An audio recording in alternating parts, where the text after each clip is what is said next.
Voici une vidéo pour apprendre à réguler nos émotions au moment où elles nous troublent ou même nous submergent.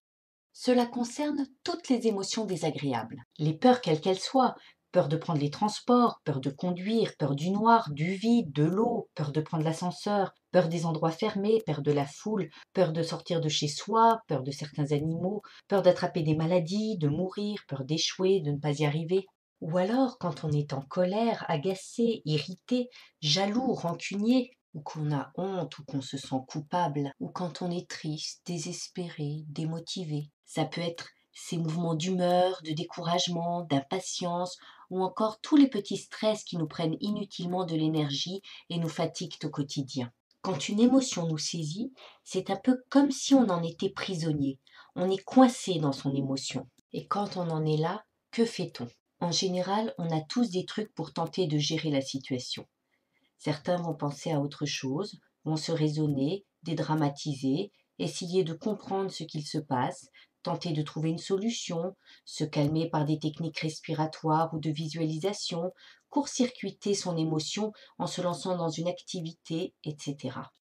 On tente ainsi d'ouvrir la cage et de se sortir de l'émotion pour se sentir mieux, au moins momentanément, car bien souvent, la prochaine fois que la situation se représentera, l'émotion sera de nouveau là. Alors que faire? Et si la solution était dans la cage? Pour l'envisager, commençons par voir de quoi est faite une émotion. Une émotion est faite avant tout de sensations physiques. Elle se manifeste dans le corps. C'est donc à partir des sensations qu'on va utiliser notre capacité de régulation émotionnelle.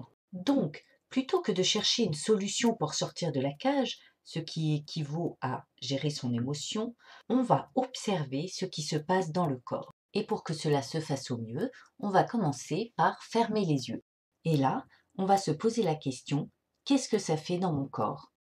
Quand on est en émotion et que les yeux fermés, on porte notre attention sur les sensations corporelles, on constate qu'il se passe plein de choses à l'intérieur. Ça touche souvent la respiration, le cœur, le ventre, la tête, mais ça peut être partout dans le corps. Ça palpite, ça serre, ça pique, ça brûle, c'est noué, tendu, étiré, compressé, bref, il y a plein de sensations.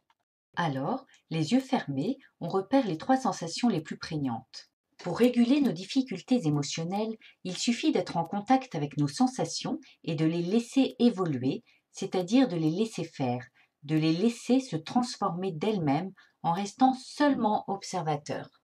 On peut par exemple avoir la tête qui serre, puis ça descend sur les yeux qui sont alors compressés. On peut avoir une boule dans le ventre qui peut sembler se rétrécir et devenir très dure avant de se dissiper. Quoi qu'il se passe, on est sans a priori sur ce qui arrive dans le corps. Au bout de quelques secondes à une minute, selon les personnes ou les situations, le corps s'apaise et les sensations désagréables disparaissent. On peut alors rouvrir les yeux.